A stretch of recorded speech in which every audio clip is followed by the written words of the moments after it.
Saudara, ada 3 hal yang Tuhan taruh di hati saya, yang Dia berkata, sampaikan pesan ini kepada anak-anakku. Saya mau ingatkan lagi pesan Tuhan buat kita. Pada bulan Juni yang lalu Tuhan berkata dalam 6 bulan ke depan akan ada hal yang luar biasa. Kita sudah di tengah-tengah dari masa penggenapan Tuhan yang luar biasa itu. Dan ketika saya mendoakan akan acara sore hari ini, Tuhan berkata, sampaikan 3 pesan ini. Saudara, yang pertama, Gimel merupakan huruf ketiga dari rangkaian alfabet Ibrani. Dan kata ketiga ini menarik sekali, karena kita mengenal berbagai macam trinitas dalam kehidupan kita. Tentu yang paling absolut adalah Bapa, Putra, dan Roh Kudus. Tapi hidup kita juga seperti itu. Ada roh, jiwa, dan tubuh. Kita mengenal dalam perjanjian lama sebutan Allah Abraham, Ishak, dan Yakub atau Israel. Maka pada poin atau titik yang ketiga, kalau kita gabungkan jadi satu, saya percaya inilah tahun di mana Roh Tuhan akan kerja dengan luar biasa, dan semua yang dari roh akan jadi daging dalam anugerahnya. Dan kita bukan hanya akan jadi satu orang, tapi akan jadi satu bangsa yang luar biasa. Tapi ada hal yang ajaib lagi. Kalau kita membaca firman Tuhan, sesuatu terjadi pada waktu penciptaan dalam kitab Kejadian. Nah, hari yang ketiga, ada sebuah tanda dan ciri yang ajaib sekali, yang saya ingin bacakan buat saudara. Mari kita lihat Kejadian pasal yang pertama. Kejadian pasal yang pertama, ayat yang ke-11 dan ayat yang ke-12. Berfirmanlah Allah, hendaklah tanah menumbuhkan, garis bawahi, tunas-tunas muda, tumbuh-tumbuhan yang berbiji, segala jenis pohon buah-buahan yang, garis bawahi, menghasilkan buah yang berbiji, supaya ada tumbuh-tumbuhan di bumi, dan jadilah demikian. 12. Tanah itu menumbuhkan tunas-tunas muda, segala jenis tumbuh-tumbuhan yang berbiji, dan segala jenis pohon-pohonan yang menghasilkan buah yang berbiji. Allah melihat bahwa semuanya itu baik. 13. Jadilah petang dan jadilah pagi, itulah hari ketiga. Ada 2 kata yang diulang di ayat yang ke-11 dan ayat yang ke-12. Dan 2 kata itu adalah menumbuhkan dan menghasilkan. Ada pada ayat 11 kata menumbuhkan dan juga kata menghasilkan. Pada ayat yang ke-12 ada kata menumbuhkan dan juga kata menghasilkan. Saya berulang-ulang berkata, Tuhan sebenarnya cukup berkata 1 kali. Dan 1 perkataan Tuhan sudah sah. Tapi Alkitab mengatakan 2 saksi itu sah. Maka kalau sampai diulang, maka Tuhan berkata, ini tidak akan terbantahkan lagi. Pesan Tuhan buat semua kita hari ini adalah, Dia berkata kalau kita mengikuti apa yang Roh Tuhan mau. Ingat, ada Bapa, Putra, dan Roh Kudus. Kalau kita ikuti apa yang Roh Kudus mau, maka firman akan jadi daging, karena ada roh, jiwa, dan tubuh. Maka engkau akan jadi seperti Abraham, Ishak, dan Yakub. Tuhan buat jadi sebuah bangsa yang luar biasa. Dan yang ajaib Dia berkata, apapun yang kau kerjakan, Tuhan mengatakan dengan sangat jelas, itu akan tumbuh dan menghasilkan.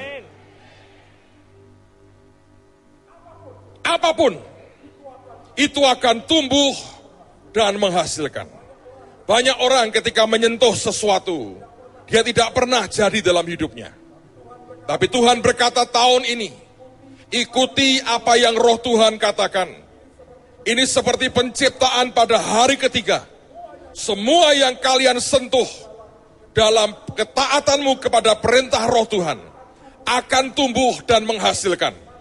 Maka semua pekerjaanmu, semua jerih payahmu akan tumbuh dengan luar biasa. Dan bukan hanya tumbuh, akan menghasilkan sesuatu yang ajaib. Saya melihat itu terjadi. Saya percaya dalam kehidupan semua kita, saya berdoa, itu akan jadi sebuah kenyataan. Apapun yang kita sentuh akan tumbuh dan menghasilkan. Katakan kepada sebelahmu, semua yang aku sentuh akan tumbuh dan menghasilkan. Karena buat apa kita tanam kalau enggak tumbuh? Buat apa tumbuh kalau enggak ada hasilnya? Tuhan bukan hanya memberikan pertumbuhan, Dia berkata, aku memberikan suatu hasil yang ajaib. Ini pesan Tuhan, ini janji Tuhan yang luar biasa. Yang kedua, saya tahu ini membutuhkan akan sebuah pendalaman lagi tentang apa yang kita baca di firman. Tapi saya minta Anda konsentrasi karena ini penting sekali.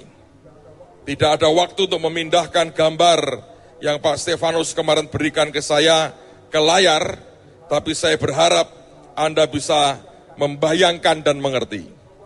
Coba kita lihat kitab Yoel pasal yang kedua. Kitab Yoel pasal yang kedua.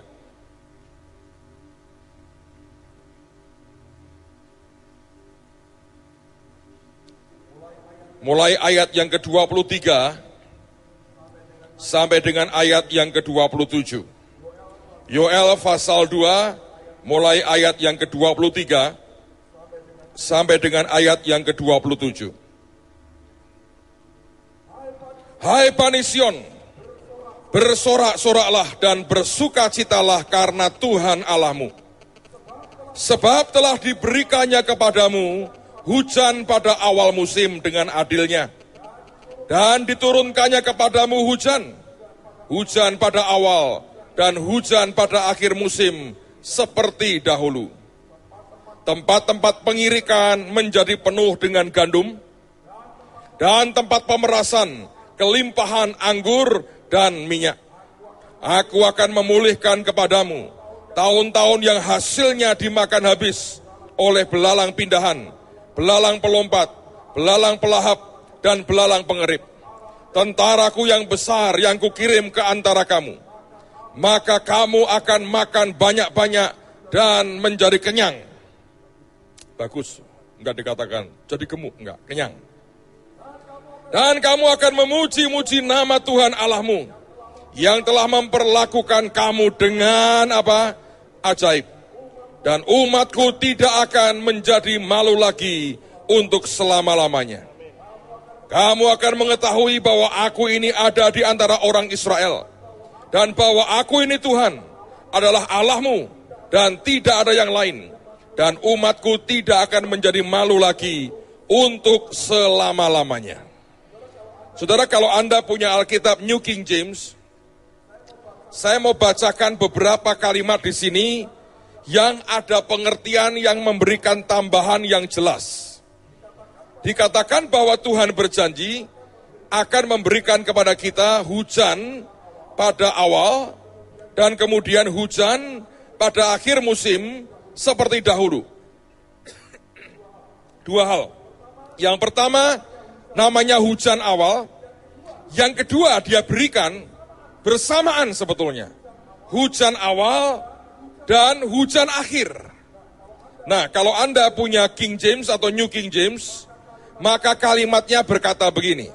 Kenapa saya baca ini sebagai sebuah janji Tuhan? Karena memang Tuhan tunjukkan dan saya berkata ini relevan buat hari ini. Dikatakan begini, and he will cause the rain to come down for you, dan dia akan membuat hujan itu akan turun bagimu. Lalu kemudian dikatakan, the former rain, hujan awal, and the latter rain, dan juga hujan akhir, in the first month, pada bulan yang pertama. Saudara, ada orang bertanya, Pak, kapan bulan pertama? Kita baru saja masuk Ayin Gimel. Ini merupakan tahun baru mereka, maka kita ada di bulan yang pertama. Yang Tuhan janjikan bukan hujan awal, lalu kemudian kelak-kelak hujan akhir.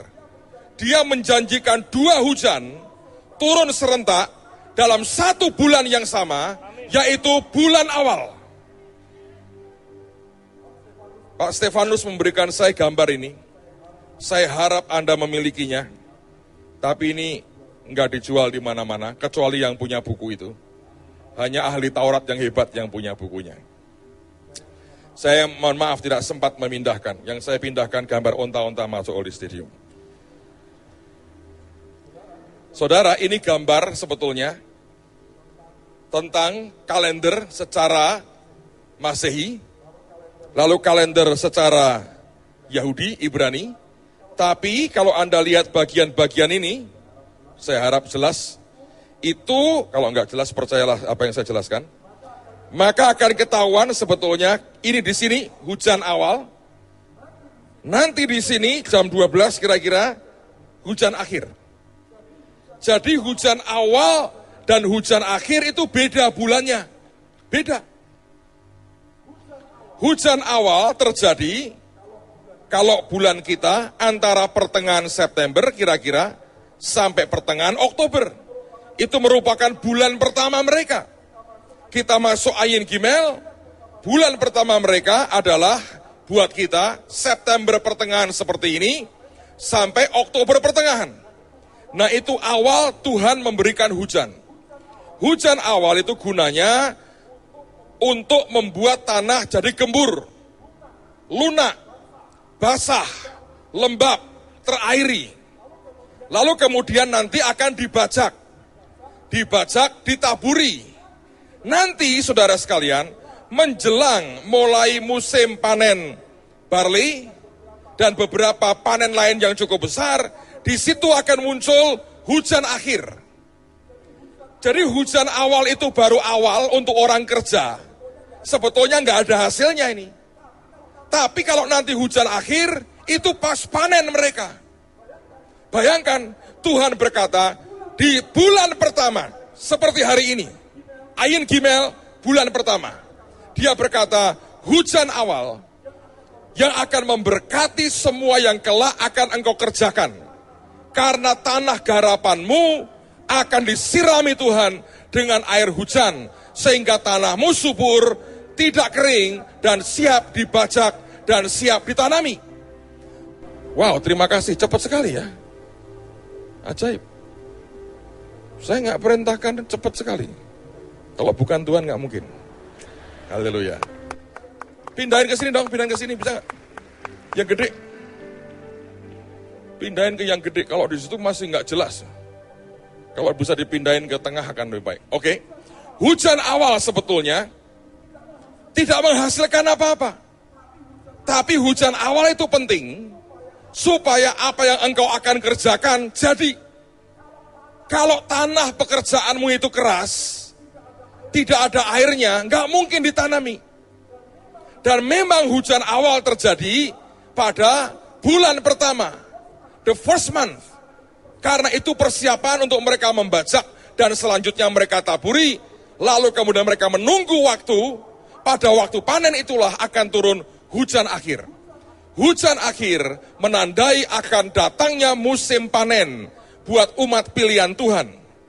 Sekarang Tuhan berkata, di bulan pertama ini yang seharusnya tidak ada hasilnya apa-apa, mendadak dia berkata, ada hujan akhir akan turun. Itu namanya percepatan Tuhan. Engkau kerjakan sesuatu, hasilnya tidak akan lama. Dalam waktu singkat dia berkata, keluar hasilnya, tumbuh dan menghasilkan. Ketika saya baca ini, saya bilang, Tuhan, Engkau ini Tuhan yang sungguh mengagumkan. Tadi siang ketika saya berdoa lagi, Tuhan ingatkan saya satu ayat.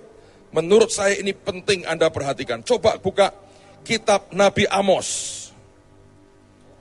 Kalau Anda sudah sampai di Yoel, teruskan satu lagi, setelah Yoel itu Amos. Tapi lihat pada pasal yang ke-9.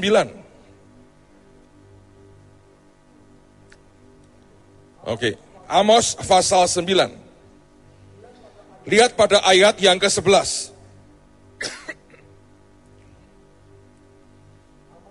Amos 9, ayat yang ke-11.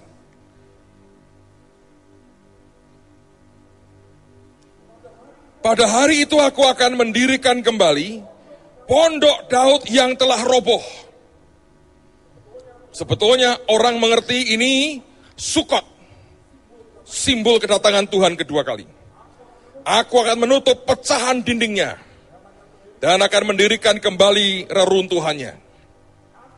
Aku akan membangunnya kembali seperti di zaman dahulu kala, supaya mereka menguasai sisa-sisa bangsa Edom dan segala bangsa yang kusebut milikku. Demikianlah firman Tuhan yang melakukan hal ini.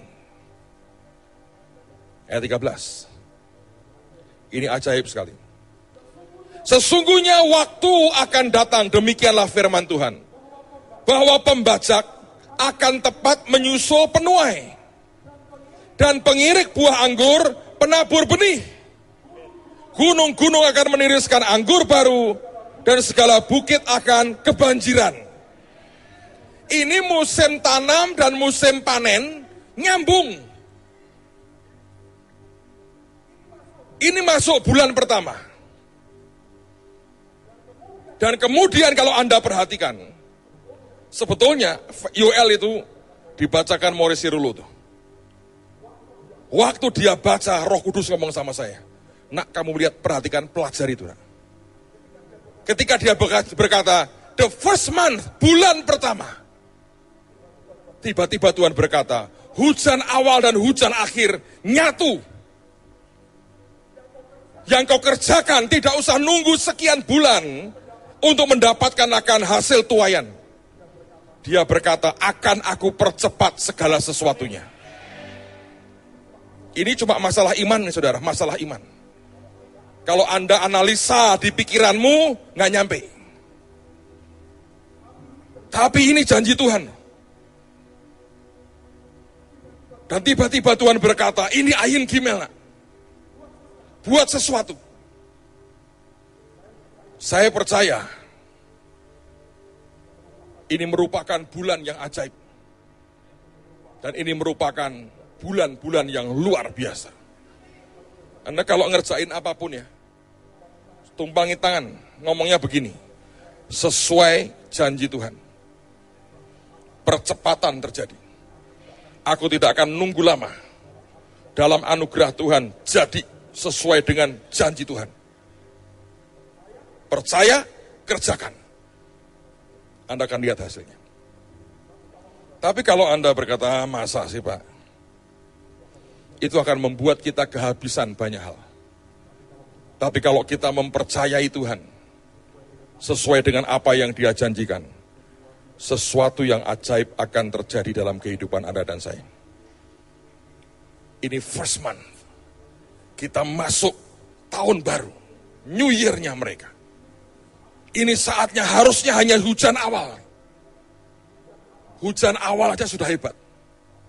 Tapi dia berkata, itu ya, sampai kepada hujan akhir, jadikan satu.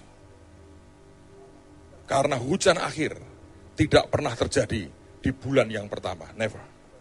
Anda lihat tuh, yang di sini, yang di bawah ini merupakan hujan awal. Lihat, ini hujan awal. Yang di atas, arah ke paling kanannya ada titik merahnya 3, itu hujan akhir. Ini beda saudara, ini beda bulan.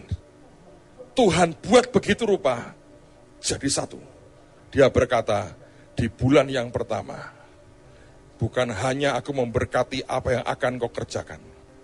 Engkau mendadak akan menuai dengan luar biasa. Ada orang-orang yang selama ini Anda nabur, Anda mengerjakan banyak hal. Bukan hanya soal uang. Harapkan sesuatu dari Tuhan akan terjadi.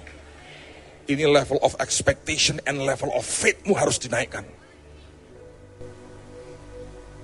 Kalau Anda bertahan dengan iman dan pengharapanmu ke Tuhan, itu yang menggetarkan hati Tuhan, saudara. Sekali lagi ini nyangkut soal iman kita. Bagian saya menyampaikan pesan Tuhan. Bagian Tuhan menggenapkan apa yang Dia janjikan. Saya tidak berjanji apa-apa dengan saudara. Tuhan yang berjanji. Janji saya tidak ada artinya soal ini. Karena saya manusia biasa. Janji Tuhan itu yang berarti. Mengubah hidup Anda dan saya dengan cara Tuhan yang luar biasa. Yang ketiga, ini dahsyat sekali. Saudara, mari kita lihat Yesaya pasal yang ke-60.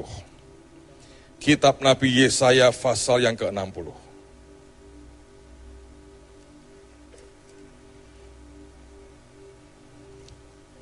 Saya akan baca mulai ayat yang pertama. Yesaya pasal yang ke-60. Lihat pada ayat yang pertama.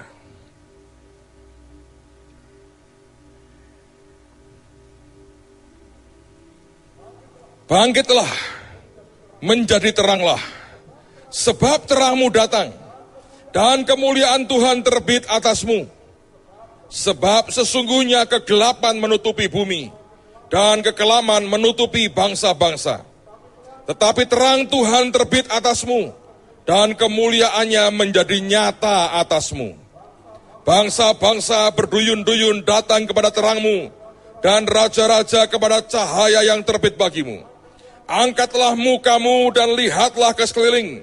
Mereka semua datang berhimpun kepadamu. Anak-anakmu laki-laki datang dari jauh, dan anak-anakmu perempuan digendong. Ayat 5. Pada waktu itu engkau akan heran melihat dan berseri-seri. Engkau akan tercengang dan berbesar hati. Sebab kelimpahan dari seberang laut akan beralih kepadamu. Dan kekayaan bangsa-bangsa akan datang kepadamu. Kemarin saya baca koran, Indonesia ini tingkat pertumbuhan ekonominya nomor 2 tertinggi di dunia setelah Cina. Oh ya, kalau Anda kawal dengan doa, Anda terus garap bangsa ini dengan doamu, dengan cintamu, dengan kasihmu, saudara akan lihat ini, dalam waktu yang tidak lama akan luar biasa. Saya sih kaget, Don Mandel cerita katanya bank di Amerika mau terima rupiah. Wow, seumur-umur belum pernah tuh saya. Bener. Kalau Hong Kong saya tahu mereka mau terima, orang TKW kita banyak. Malaysia negeri jiran kita juga mau terima, reok pun mereka terima. Singapura saya tahu ada banyak TKI TKW kita di situ. Amerika? Dulu rupiah cuman souvenir. Tapi saya kaget dia berkata, Amerika mau terima rupiah? Ajaib, nanti lama-lama kita nggak mau terima dolar. Oh bisa. Anda kalau baca di Alkitab ya, Anda akan ngerti nanti ujungnya semua itu akan seperti apa. Bisa. Kalau gitu saya nyimpen rupiah Pak, dolar saya jual. Karepmu kalau gitu saudara. Tapi saya tidak pernah mengatakan loh, enggak. Jangan terus menyimpulkan dengan naif. Tapi saya mau berkata ini firman. Oke? Saya belum selesai, tenang aja. Ayat 6. Sejumlah besar onta akan menutupi daerahmu. Onta-onta muda dari Midian dan Eva. Mereka semua datang dari Sheba, akan membawa emas dan kemenyan, serta memberitakan perbuatan masyhur Tuhan. Datang onta-ontanya. Di foto jam 5 tadi, apakah masih ada di luar? Tolong dicek apakah onta-onta saya masih ada.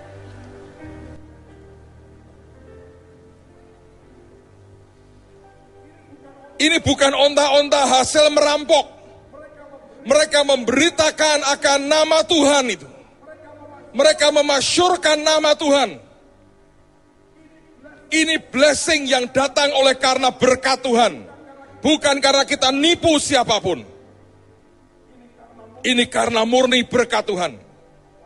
Dan orang berkata, sungguh dia diberkati. Pak Stefanus satu hari BP saya, Pak ada yang menarik Pak. Sebetulnya saya tadi hanya minta beliau cariin sesuatu, terus nyasar, ketemu sesuatu juga. Biasanya di Alkitab sebagian besar kata onta dari kata Ibrani gimel. Tapi paling tidak hanya ada 2 yang diterjemahkan dari kata yang berbeda. Dan satu di antaranya adalah Yesaya 60 ayat yang ke-6. Di sini onta di sini bukan gimel ternyata. Onta di sini dari kata bikrah. Dan kata itu dari akar kata bahar, yang artinya sesuatu atau apapun yang sulung. Dia ngomong nih, onta-ontamu datang gak? Hak kesulungan Tuhan berikan kepada kita. Hak kesulungan. Yesus disebut yang sulung. Yusuf terima hak kesulungan. Esau sampai nangis pengen hak kesulungan. Jatuh kepada siapa? Adiknya, Yakub. Orang yang terima hak kesulungan itu dahsyat sekali. Jatahmu lebih besar dari yang lain. Karena hak kesulungan itu mendapatkan 2/3 dari jatahnya. Tapi saya juga mau ingatkan, itu artinya tanggung jawabmu juga lebih besar.